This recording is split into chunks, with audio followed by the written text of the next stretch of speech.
Saga Autre Monde, tome 1, L'Alliance des Trois, de Maxime Chatham, édition Albin Michel, collection Livres de poche. Né en 1976 en région parisienne, Maxime Chatham s'est passionné très jeune pour les histoires fantastiques, les mystères policiers et l'écriture. Il étudie l'art dramatique, enchaîne les petits boulots tout en reprenant ses études, littérature et criminologie. Il est ensuite libraire. En 2001, son premier roman, L'âme du mal, est publié chez Michel Lafon. Après s'être imposé comme un des maîtres du thriller français, Maxime Chatham s'illustre dans la fantaisie avec le même succès. Vendue à près de 400 000 exemplaires, la série Autre Monde, déjà traduite dans une dizaine de langues, a conquis le public des jeunes adultes. Première partie. La tempête. Chapitre 1. Premier signe. La première fois que Matt Carter fut confronté à une sensation d'anormal, c'était juste avant les vacances de Noël. Ce jour-là, il aurait dû se douter que le monde ne tournait plus rond, qu'il allait se produire quelque chose de grave. Mais quand bien même il aurait pris ce phénomène au sérieux, qu'aurait-il pu faire ? Pouvait-il imaginer à quel point tout allait changer ? Aurait-il pu l'en empêcher ? Certainement pas. Il n'aurait rien pu faire, sauf prendre peur, ce qui aurait été pire. C'était un jeudi après-midi, l'avant-dernière journée de cours. Matt accompagnait Tobias et Newton à la tanière du Dragon, une boutique spécialisée en jeux de rôle, wargames et autres jeux de plateau. Ils étaient partis du collège et marchaient dans les longues rues de Manhattan à New York. Matt, 14 ans bien que sa taille lui en fasse paraître de 2+, adorait se promener dans cette ville entre les canyons de buildings étincelants. Il avait toujours possédé une imagination débordante. Et dans ces moments de rêve, il se disait que Manhattan était une forteresse d'acier et de verre, les centaines de tours protégeant ses habitants d'un danger extérieur. Lui se sentait un chevalier parmi d'autres, attendant le jour où l'aventure ferait appel à ses talents, sans se douter un instant que celle-ci allait prendre un tour inattendu, tout aussi implacable qu'angoissant. « Il ne fait pas froid pour le mois de décembre, vous avez remarqué ?» demanda Tobias. Tobias était un garçon noir, assez petit, toujours actif. S'il ne tapait pas du pied ou n'agitait pas les doigts, alors il parlait. Le médecin lui avait dit un jour qu'il était un grand angoissé. Mais Tobias n'y croyait pas. Il débordait seulement d'énergie. Point. Il avait 1 an de moins que ses camarades et un vrai don pour les études, au point d'avoir sauté une classe. Et une fois de plus, il avait raison. Les blizzards habituels à cette période de l'année n'étaient pas apparus, et la température refusait de descendre en dessous de 0.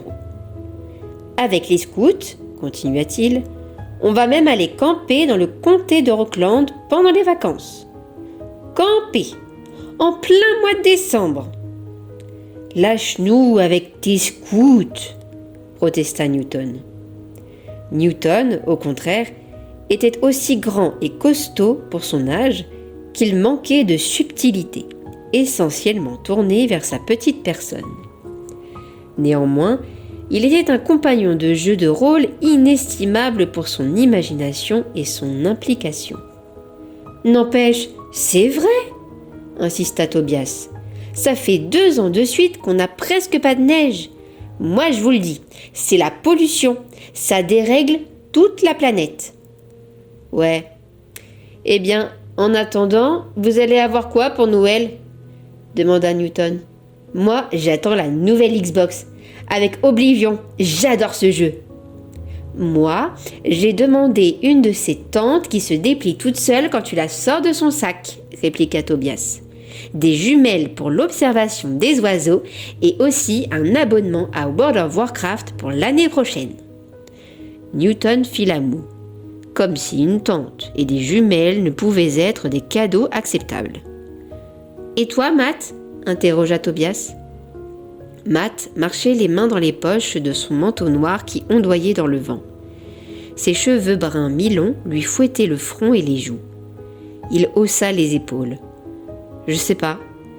Et je crois que cette année, je préfère l'ignorer. J'aime bien les surprises. C'est plus magique ?» dit-il d'un ton qui manquait de conviction. Tobias et Matt se connaissaient depuis l'école primaire, et Tobias comprit que ce Noël-ci aurait une saveur particulière pour son ami. Ses parents venaient de lui annoncer qu'ils se séparaient. Au début, fin novembre, Matt avait pris la nouvelle avec philosophie. Il n'y pouvait rien, c'était la décision de ses parents, et bon nombre de ses copains vivaient ainsi, un coup chez leur père et la semaine suivante chez leur mère. Puis, au fil des semaines, Tobias l'avait vu s'étioler à mesure que les cartons s'entassaient dans l'entrée en vue du déménagement prévu pour le début d'année. Il était moins concentré pendant leurs parties de jeu et même pendant les cours. Ses notes, déjà pas extraordinaires, s'étaient effondrées. La réalité du divorce le rattrapait. Ne sachant que répondre, Tobias donna une petite tape amicale dans le dos de son camarade. Ils descendaient Park Avenue, longeant le sillon du chemin de fer qui coupait l'artère en deux, et arrivèrent dans un quartier moins entretenu. Les trois garçons savaient que leurs parents n'aimaient pas qu'ils traînent dans ce coin. Des détritus jonchaient les trottoirs et des tags s'étalaient sur les murs. Au croisement avec la 110e rue, le trio tourna, presque rendu à la tanière du Dragon. Ici, les immeubles étaient moins hauts, mais le soleil n'y descendait pas à cause de l'étroitesse de la voie. Les ombres des habitations rendaient l'endroit sinistre. Newton désigna la devanture crasseuse d'une boutique dont la poussière opacifiait la vitrine. Seule restait lisible la pancarte flottant au-dessus de l'entrée. Au bazar de Balthazar. Alors les gars, vous êtes toujours des poules mouillées ? Matt et Tobias échangèrent un bref regard. Le bazar de Balthazar servait aux garçons du collège pour tester leur courage. Outre le lieu qui n'avait rien d'accueillant, c'est surtout son propriétaire qu'on craignait. Le vieux Balthazar détestait les enfants et n'hésitait pas à les jeter dehors à grands coups de pied dans l'arrière-train. De là étaient nées nombre de légendes à son sujet et on ne tarda pas à entendre que le bazar était hanté.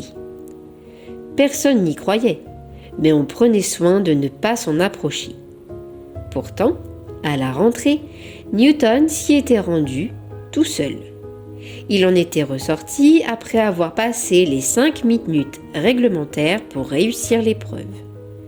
C'était tout Newton, ça, le besoin de prouver sa bravoure, quitte à faire des choses puériles. « On n'a pas peur ?» fit Tobias. « C'est juste que c'est débile, cette histoire. »« C'est l'épreuve du courage, » rétorqua Newton. « Sans ce genre de test, comment veux-tu prouver ta valeur ?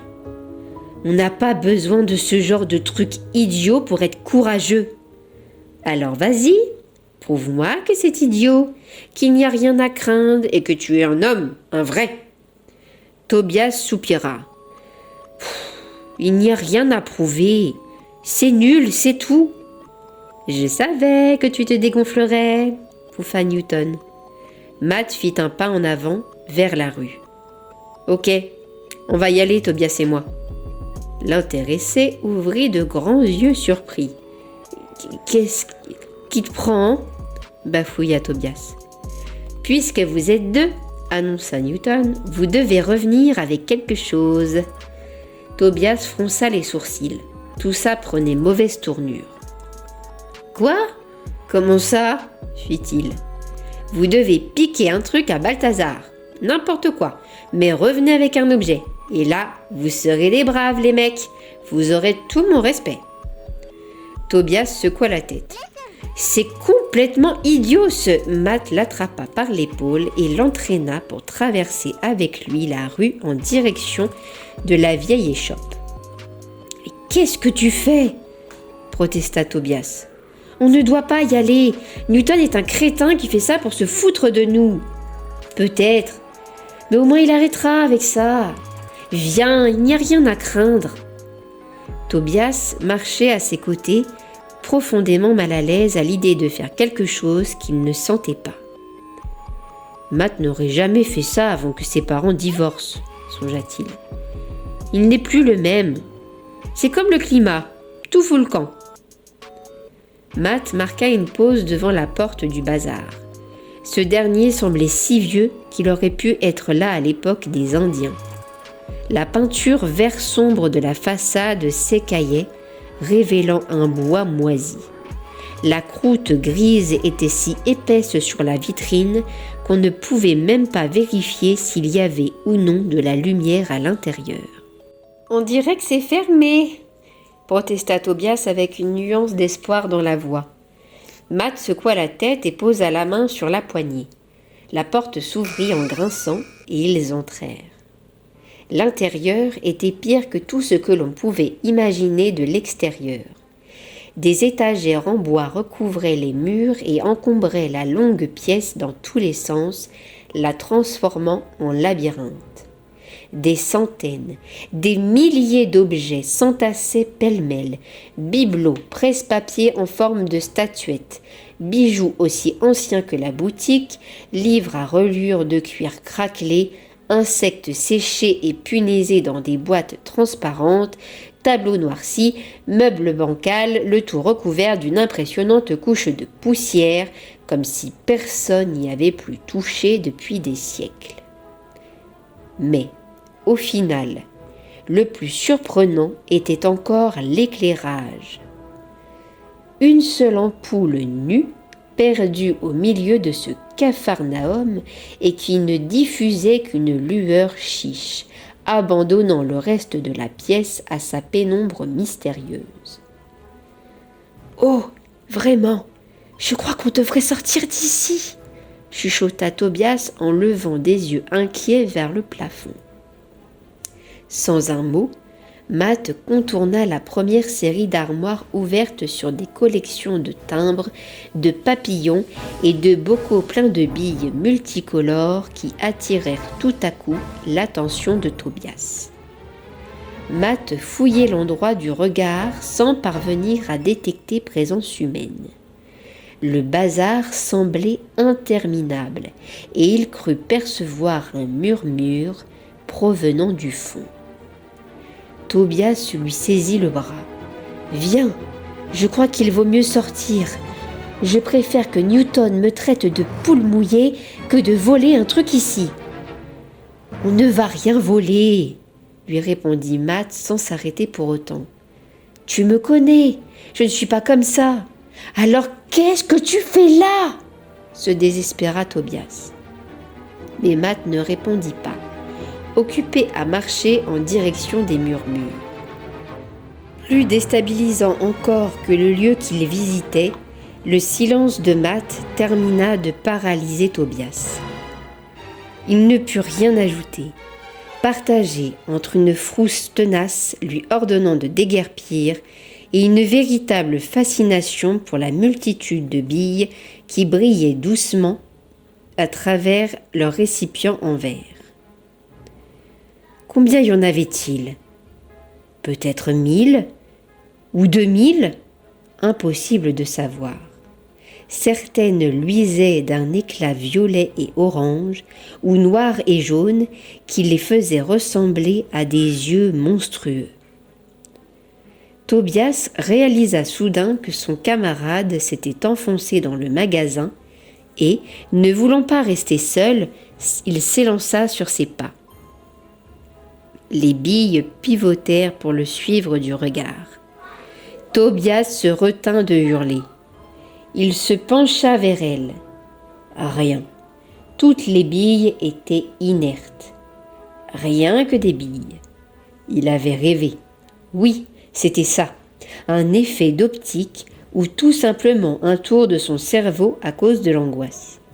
Il se redressa et retrouva des couleurs rassurées. Il ne s'était rien passé. Tout allait bien, cet endroit n'était rien d'autre que le résultat du délire d'un vieil acariâtre. Oui, tout allait bien. Tobias s'empressa de rejoindre son ami qui venait de disparaître derrière une pile de livres séculaires. Matt avançait sur le plancher gondolé et le murmure devint plus audible. Une voix aux intonations contrôlées, semblable à celle des présentateurs de journaux télévisés. À mesure qu'il s'en rapprochait, Matt prit conscience qu'il n'était pas là par hasard. En d'autres temps, jamais il n'aurait relevé le défi de Newton. Il se serait contenté de l'ignorer sans un mot. Matt avait toujours su se préserver de ce genre de bêtises. Il avait le nez creux pour sentir ce qu'il fallait faire ou ce qu'il était préférable d'éviter. Et cette fois, précisément, il était en train de faire ce qu'il était préférable d'éviter. Pourquoi ? Parce qu'il était comme ça depuis plusieurs jours, plusieurs semaines en fait. Depuis que son père lui avait dit qu'il allait déménager du quartier et qu'au début, il ne se verrait pas beaucoup. Ensuite, lorsqu'il aurait tout arrangé, Matt viendrait vivre avec lui, si sa mère les laissait en paix. Matt n'avait pas aimé cette dernière remarque. Le lendemain, sa mère était venue lui faire un discours similaire. Ils allaient vivre ensemble, même si son père disait le contraire. Ses parents avaient toujours été différents. Elle plutôt campagne, lui très urbain, elle du matin, lui du soir, et ainsi de suite. Ce qu'ils appelaient auparavant leur complémentarité devenait tout à coup le symbole de leur déchirement. Ils étaient le jour et la nuit. Bien sûr, il y avait Matt, leur soleil. Du haut de ses 14 ans, le garçon avait su tout de suite vers quoi il se dirigeait. Une guerre pour obtenir sa garde. 2 copains à lui avaient enduré cette épreuve. Un cauchemar. Et qui dit que trop d'amour ne peut nuire ? Avait ragé Matt. Ses parents allaient se déchirer pour lui. Depuis, il n'arrivait plus à être le même, ne parvenait plus à se concentrer et ses propres réactions le surprenaient. Il n'agissait plus comme le Matt qu'il avait été. Et il n'était pas ici par hasard. À chaque pas, il distinguait un peu plus ses motivations réelles, celles qui le faisaient foncer vers ce qu'il était préférable d'éviter. Il voulait semer le chaos dans sa famille, faire des choses idiotes pour que ça retombe sur ses parents et sur ses relations avec eux. Il voulait les faire souffrir comme il le faisait souffrir depuis 1 mois. Matt s'étonna lui-même de cet éclair de lucidité. Pourquoi je réagis comme ça ? C'est moi le crétin dans cette histoire. Et pendant un instant, il fut tenté de faire demi-tour et de ressortir. Il n'en eut pas le temps. Il déboucha sur l'arrière-boutique où se trouvait un antique comptoir en merisier, un bois rouge recouvert d'une lourde desserte en marbre noir. Assis derrière, un vieil homme au nez long et fin, presque chauve hormis 2 touffes de cheveux blancs au-dessus de ses oreilles, écoutait une petite radio portative. Il se penchait en avant comme pour y coller le front, et ses minuscules lunettes rectangulaires semblaient sur le point de tomber de son nez. Sa tête pivota vers Matt sans que le reste du corps suive, et il toisa l'adolescent de haut en bas, l'air soupçonneux. « Que fais-tu là ?» dit-il d'une voix éraillée. « Ce type est tout droit sorti d'un film », s'étonna Matt sans répondre à la question. « Alors, je te parle !» insista le vieux Balthazar sans aucune gentillesse. Je voudrais acheter quelque chose. » « M'acheter quoi ?» Matt palpa ses poches de jean à la recherche de son argent et sortit 6 billets de $1 qu'il montra. Toute sa fortune. « Qu'est-ce que vous avez pour $6 ?»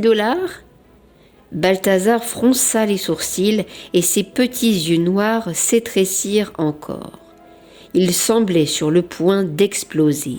« Ici, on vient quand on cherche quelque chose de précis, tonna-t-il.